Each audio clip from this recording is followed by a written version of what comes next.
Hello students, how are you all? I hope that you all are doing super great at your places. So today we will be studying lesson 1, that is the last lesson of your Flamingo book by Alfonso Daudet. अगर हम बात करते हैं Alfonso डॉडेट की, तो Alfonso डॉडेट एक French novelist हैं और साथ में ही वो एक शॉर्ट स्टोरी राइटर भी हैं, जिनकी आज हम ये शॉर्ट स्टोरी पढ़ने वाले हैं, that is the last lesson. अगर मैं बात करूं कि ये जो स्टोरी है वो किस टाइम पर सेट है या उसका बैकग्राउंड क्या है, तो इसका बैकग्राउंड ये है कि उन दिनों में सेट है जब फ्रांस और रशिया के बीच में एक बहुत बड़ा वॉर चल रहा था।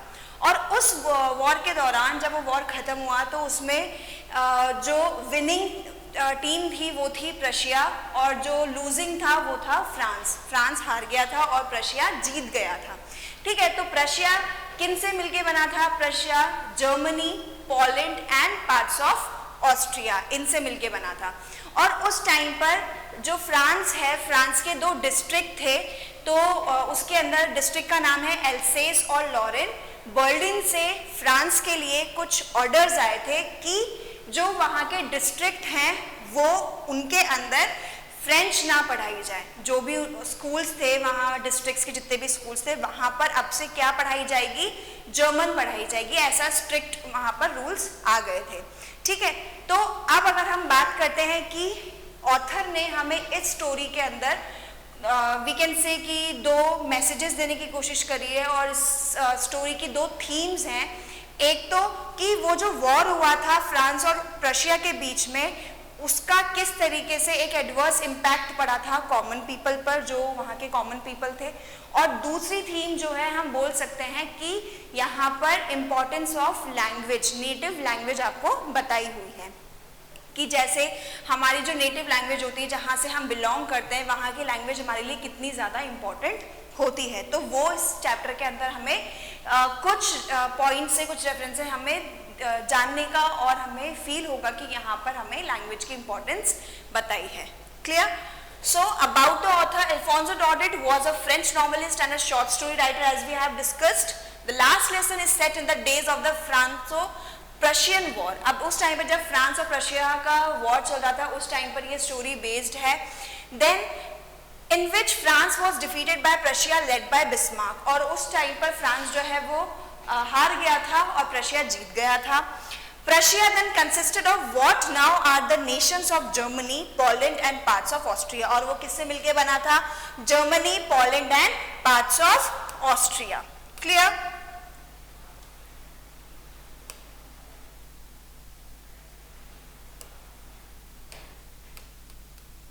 So this is important कि वो किस किस से मिलकर बना हुआ था?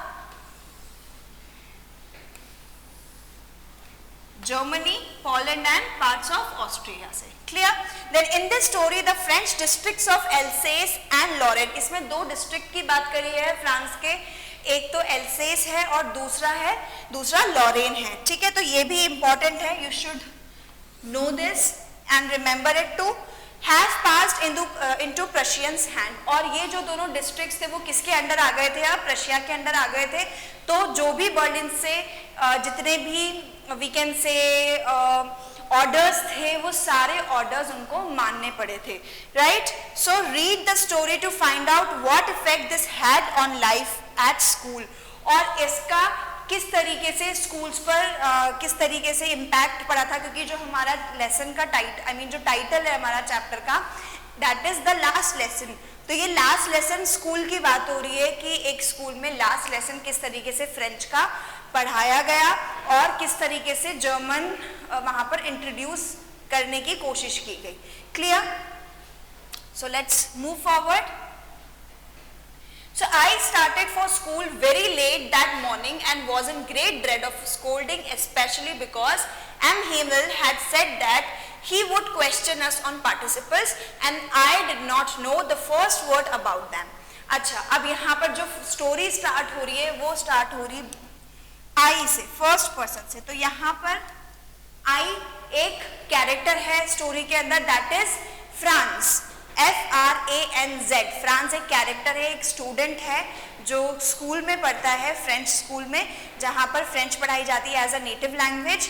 बट अब क्योंकि वहाँ पर ऐसे ऑर्डर्स आ गए थे कि जर्मन पढ़ाई जाएगी, तो अब इसको पता चलता है कि इसके स्कूल में एक लास्ट लेसन होने वाला है बाय एच हेमल।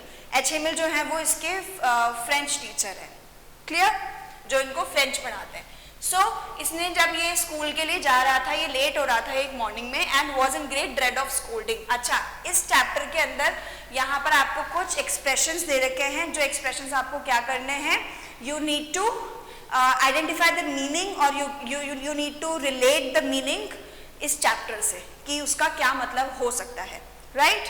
तो फर्स्ट जो है आपका है dread of scolding. Dread of scolding का मतलब होता है उसको ऑलरेडी पता था कि वो लेट हो रहा है और अगर वो लेट जाएगा स्कूल में तो उसको डांट पड़ सकती है एम हेमल से, clear.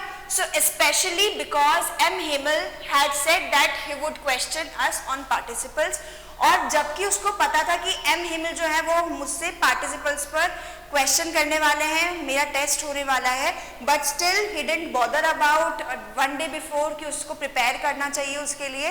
Instead he was rushing towards his school कि मैं जल्दी से पहुंच जाऊं।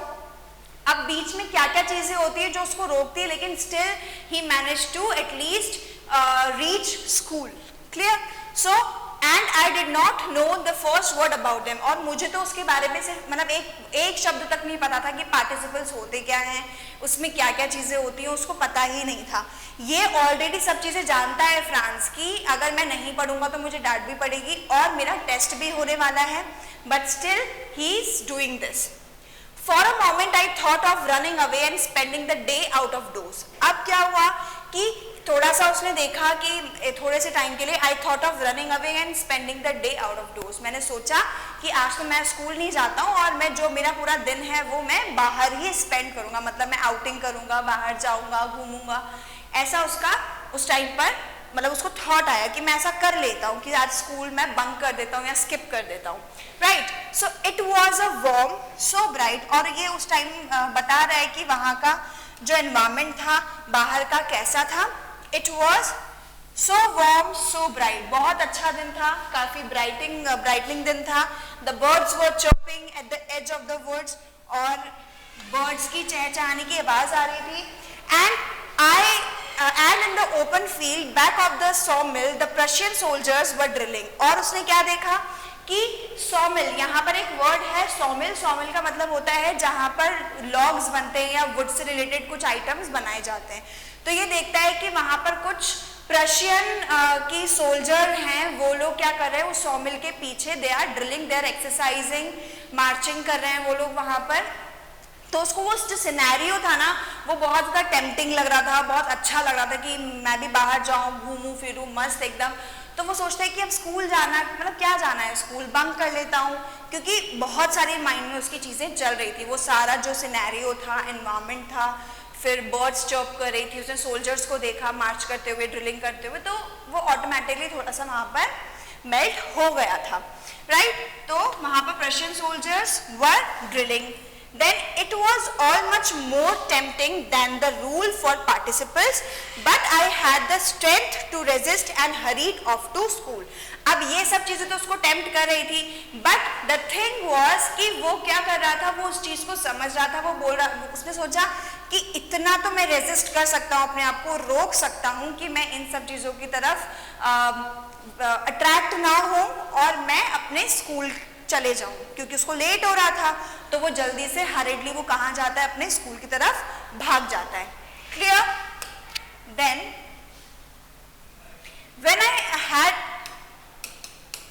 when I passed the town hall there was a crowd in front of the bulletin board। अब वो क्या बोलता है कि जब मैं टाउन हॉल से पास आउट हो रहा था वहां से, तो बहुत सारी भीड़ लगी थी, एक क्राउड था जो बुलेटिन बोर्ड के आसपास में लगा हुआ था। अब बुलेटिन बोर्ड क्या होता है, जैसे नोटिस बोर्ड होता है जहाँ पे आपको सारी इन्फॉर्मेशन देखने को मिलती है, तो वैसे ही एक सिटी में या एक एरिया में या एक जगह पर जहाँ पर ये लोग, जहाँ पे इसका स्कूल था फ्रांस का, वहाँ पर एक बुलेटिन बोर्ड लगा हुआ था जहाँ पर जो भी न्यूज़ होती थी जर्मन की तरफ से या प्रशिया की तरफ से, तो वो वहाँ पर डिस्प्ले होती थी। मतलब कोई भी अच्छी न्यूज़, बुरी न्यूज़, कुछ भी हो सकती है वो, तो वो वहाँ पर डिस्प्ले होती थी और लोग वहीं से देखते थे, क्लियर।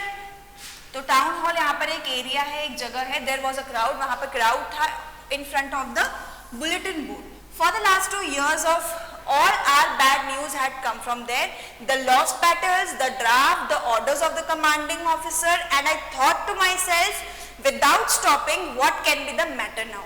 अब यहाँ पर वो ये सोचता है कि आज तक जितनी भी बुरी खबरें आई हैं वो सारी इस बुलेटिन बोर्ड से ही आई है। और कौन कौन सी खबरें आई थी वो यहाँ पे बता रहा है। द लॉस्ट बैटल की हमने कौन सी जो बैटल है वो हारी थी, the draft, the orders of the commanding officer, जितने भी ऑर्डर्स आते थे कि अब फ्रांस में क्या होने वाला है। And I thought to myself without stopping, और मैं चलता जा रहा था, मैंने अपने आप को नहीं रोका, लेकिन फिर भी मेरे पास एक क्वेश्चन था जो मैंने अपने आप से किया कि ऐसी क्या न्यूज़ हो सकती है कि इतनी क्राउड वहाँ बुलेटिन बोर्ड के आसपास में लगी हुई है। तो वो सोचता सोचता वो चलता रहता है। क्लियर?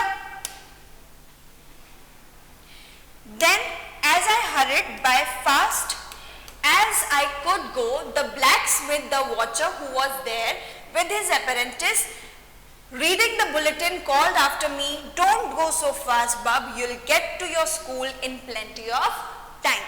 Now अब वो यहाँ क्या बोलता है कि मैं बहुत जल्दी स्कूल की तरफ मैं रश कर रहा था, जल्दी जा रहा था। उसी टाइम पर एक ब्लैकस्मिथ और एक वॉचर, तो वो लोग क्या होते हैं, ब्लैकस्मिथ यू कैन अंडरस्टैंड, लोहार जो होता है, तो वो मुझे पीछे से उसने मुझे आवाज़ लगाई और वो अपने एक असिस्टेंट के साथ थे, उन्होंने मुझे आवाज़ लगाई क्योंकि वो भी उस बुलेटिन बोर्ड के पास थे एंड ही न्यू कि क्या न्यूज़ आई है या क्या वहाँ पे इंफॉर्मेशन लगी हुई थी। But he called from my back, उन्होंने मुझे पीछे से बुलाया and then he asked me कि तुम धीरे धीरे चलो आराम से, क्योंकि तुम्हारे पास बहुत टाइम है कि तुम स्कूल पहुंच सकते हो। तो ये सुनकर जो फ्रांस है वो थोड़ा सा ऐसा हुआ कि शायद ये मेरा मजाक बना रहा है, जिस तरीके से ये बोल रहे हैं ये मेरा फन बना रहे हैं। क्यों? क्योंकि वो क्या है, ऑलरेडी वैसे भी लेट हो रहा था और ये फ्रांस को पता था कि वो लेट हो रहा है। ठीक है, तो वो जल्दी जाने की कोशिश करता है, बट पीछे से उसको ब्लैकस्मिथ रोकता है और बोलता है कि तुम आराम से जाओ, तुम पहुंच जाओगे जल्दी, तुम्हारे पास तो बहुत टाइम है अभी। जैसे हम किसी के ऊपर मॉकिंग कमेंट करते हैं उस तरीके से। क्लियर?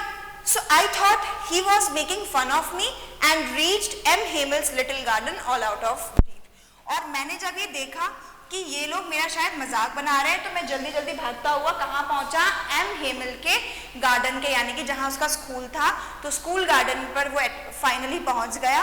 अब उसने देखा कि एक क्लास वहाँ पर, मतलब जो उसकी क्लास थी वो चल रही है and some people are sitting inside the class, right. अब usually when school began, there was a great bustle which could be heard out in the street, the opening and closing of desks, lessons repeated in unison, very loud with our hands over our ears to understand better, and the teacher's great ruler rapping on the table. अब यहाँ पर वो क्या बोल रहा है कि usually जब मैं स्कूल जाता था तो मैं क्या चीज़ फील करता था कि बहुत ज़्यादा हसल बसल हो रही है, आवाज़ें आ रही है, और ये आवाज़ मुझे मेन गेट तक भी सुनाई पड़ती थी। मीन्स रोड तक भी आवाज़ जाती थी कि हाँ बच्चे अब पढ़ रहे हैं या डेस्क को टैप कर रहे हैं, बजा रहे हैं, या इधर से उधर बच्चे खेल रहे हैं, भाग रहे हैं। वो सारी जो आवाज़ें होती थी वो बाहर तक आती थी। इवन टीचर अगर किसी को स्कोल्ड करता था या चिल्लाता था तो वो आवाज़ भी बाहर तक आती थी। लेकिन वो जो दिन था वो थोड़ा सा अनयूजुअल उसको लग रहा था। उसको ऐसा लग रहा था कि शायद हो सकता है कि आज मतलब कुछ अजीब सा उसको फील हो रहा था, जैसे एक संडे मॉर्निंग होती है, एक संडे मतलब संडे का दिन होता है, तो उस टाइम पर जैसे स्कूल सारे ऑफ रहते हैं, आपको नहीं जाना होता और वहाँ पे कोई नहीं होता, तो एक अलग सी शांति होती है। तो वैसे ही उसको फील हो रही थी कि आज संडे भी नहीं है, आज तो रेगुलर डे है, रेगुलर क्लास है, बट आज इतनी ज़्यादा शांति कैसे है। ना तो कोई हसल बसल हो रही है, ना बच्चों की चिल्लाने की आवाज़ आ रही है, ना बच्चे लर्न कर रहे हैं, ना कोई टीचर स्कोल्ड कर रहा है। ये सब चीज़ें उसको बहुत ज़्यादा अनयूजुअल लग रही थी। क्लियर? सो अब उसने बोला कि बच्चे जब साथ में रिसाइट करते हैं, बोलते हैं लेसन्स को, उसकी भी आवाज़ नहीं आ रही है। वो सारी चीज़ें जब सोचता है तो उसको पता चलता है कि जब अच्छा, अब ये तो उसने अपने आप में सोच लिया कि उसको बहुत अनयूजुअल सा फील हो रहा था, राइट ना, but now it was all still. लेकिन उस टाइम पे सारी चीज़ें बिल्कुल स्टिल थी, बिल्कुल ऐसी थी कि मतलब कोई ना तो शोर शराबा हो रहा है ना कुछ हो रहा है, सब कुछ बिल्कुल काम था, शांत था बिल्कुल। I had counted on the commotion. Now This is your second expression of the chapter, that is counted on the commotion. अब counted on the commotion का मतलब क्या होता है? Counted on the commotion का मतलब, commotion means होता है शोर शराबा, confusion, ठीक है, और counted on का मतलब होता है escape होना, means वो क्या करता था, वो मतलब ऐसा कोई एक अपॉर्चुनिटी ढूंढता था कि जब बच्चे चिल्ला रहे होंगे तो मैं चुपचाप से क्लास में जाकर पीछे बैठ जाऊंगा, तो मेरा मतलब मेरे ऊपर किसी का भी ध्यान नहीं होगा, या टीचर मुझे स्कोल्ड नहीं करेगा, डांटेगा नहीं, या उनको पता नहीं चलेगा कि मैं लेट आया हूँ क्लास में।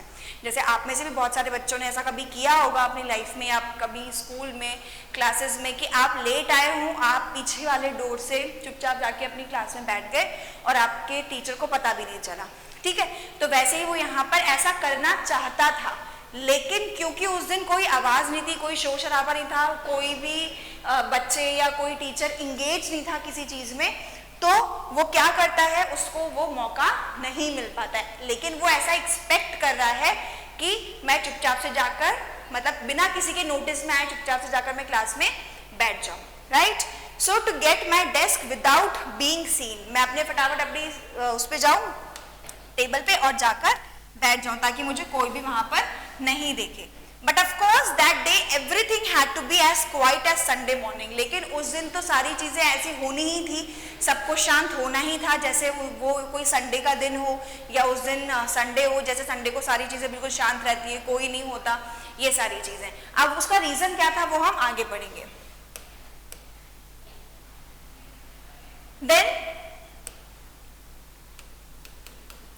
through the window I saw my classmates already in their places and M. Himmel walking up and down with his terrible iron ruler under his arm.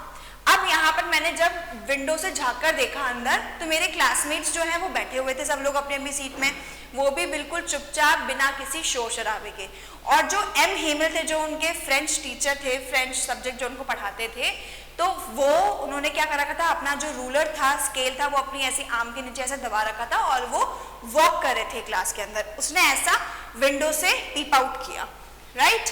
Then I had to open the door and go in before everybody. You can imagine how I blushed and how frightened I was. तो मैंने क्या किया, मैंने चुपचाप से सबके सामने gate खोला, क्योंकि कोई शोर शराबा नहीं था, कोई किसी चीज में इंगेज नहीं था, सब कुछ शांत था, तो मैंने गेट भी खोला, सब लोगों ने मुझे देखा भी सही, बट मैं बहुत डरता मैं फाइनली अपनी बेंच पे जाकर डेस्क पर चला गया और चुपचाप जाकर बैठ गया। अब उसको उस टाइम पे इतनी ज्यादा टेंशन और इतना ज्यादा डर लग रहा था कि अब तो मुझे फाइनली सबने देख ही लिया है, सबको पता चल गया कि मैं लेट आया हूँ, ठीक है। तो वो उसको डर लगता है कि अब एच हिमल जो है, एम हिमल, वो मुझे अब क्या बोलने वाले हैं, या मुझे डांटने वाले हैं, स्कोल्ड करने वाले हैं, उसको इस चीज से डर लग रहा होता है। Clear? Then but nothing happened. M. Himmel saw me and said very kindly, go to your place quickly, little Franz. लेकिन मुझे सबसे ज्यादा शॉकिंग का फील होता है कि जो एम हिमल है वो मुझे बहुत शांत स्वभाव से और बहुत ज्यादा क्वाइटली, कामली वो मुझसे क्या बोल रहे हैं कि लिटिल फ्रांस या फ्रांस, तुम जाकर अपनी सीट पे आराम से बैठ जाओ, ठीक है। वो देख भी लेते हैं, उसको नोटिस भी कर लेते हैं, उनको पता चल जाता है कि आज भी ये लेट आया है, बट क्योंकि वो दिन ही ऐसा होता है कि ना तो वो किसी बच्चे पर गुस्सा कर सकते हैं। अब वो दिन कौन सा होता है, वो लास्ट क्लास होती है फ्रेंच की, ठीक है, फ्रेंच सब्जेक्ट की लास्ट क्लास होती है, क्योंकि वो जो हमारा टाइटल है द लास्ट लेसन, वो लास्ट लेसन फ्रेंच का ही है आज के दिन, जबकि ये बात हो रही है जब फ्रांस क्लास में लेट पहुंचा है, ठीक है। सो अब यहाँ पर वो बिल्कुल शांति से उससे बोलेंगे तुम जाकर अपनी सीट पे बैठ जाओ, ठीक है। Said very kindly, go to your place quickly, little France. Clear? Now we were beginning without you, क्योंकि हम तुम्हारे बिना ही ये लेसन स्टार्ट करने वाले थे, लेकिन अब जब तुम आ ही गए हो तो अब तुम जाकर अपनी सीट पर बैठ जाओ। So I jumped over the bench and sat down at my desk. Not till then, when I had got a little over my fright, did I see that our teacher had on his beautiful green coat, his frilled shirt and the little black silk cap all embroidered that he never wore except on inspection or prize day. अब वो यहाँ पर क्या चीज notice कर रहा है वो हम देखते हैं। अब वो बोल रहा है कि उसने उस दिन नोटिस किया कि जो उनके फ्रेंच टीचर हैं, एच हिमल जो है, उन्होंने क्या कर रखा है, उन्होंने एक ब्यूटीफुल सा ग्रीन कोट पहना हुआ है और एक फ्रिल शर्ट उन्होंने पहन रखी है and little black silk cap, और एक कैप लगा रखा है, सिल्क की कैप है वो, उसमें एम्ब्रॉयडरी हो रही है पूरी, all embroidered, that he never वोर एक्सेप्ट, जो कि वो कभी भी ऐसे यूजुअली नहीं पहनते हैं, वो सिर्फ कब पहनते हैं, या तो प्राइस डिस्ट्रीब्यूशन डे होता है तब पहनते हैं, या फिर कोई इंस्पेक्शन वाला डे होता है तब वो पहनते हैं। क्लियर? अब यहाँ पर अब जब वो चुपचाप से जाकर बैठ गया था तो उसको ऐसा लग रहा था कि मतलब थोड़ा सा उसने अपने आप को काम डाउन किया, उसका जो डर था वो थोड़ा सा कम हुआ जब सारी चीज़ें नॉर्मल चल रही थी। तो फिर उसके माइंड में ये थॉट आया कि उसने नोटिस किया एम हेमिल को कि वो किस तरीके से आज ड्रेसअप हुए हैं, वो यूजुअली ऐसे नहीं होते हैं, और जो अनयूजुअल था कि उन्होंने आज इतनी ज़्यादा अच्छी नए कपड़े पहने हैं, तो वो उसका रीज़न उसको समझ में नहीं आ रहा था। बस वो ये सोच रहा था कि वो जनरली ऐसे तो नहीं पहनते, और वो अगर ऐसे कपड़े पहनते भी हैं तो वो कब पहनते हैं, या तो कोई इंस्पेक्शन डे हो या फिर कोई प्राइस डिस्ट्रीब्यूशन डे हो तब वो पहनते हैं। तो ये उसके माइंड में चल रहा होता है, किसके माइंड में? फ्रांस के माइंड में।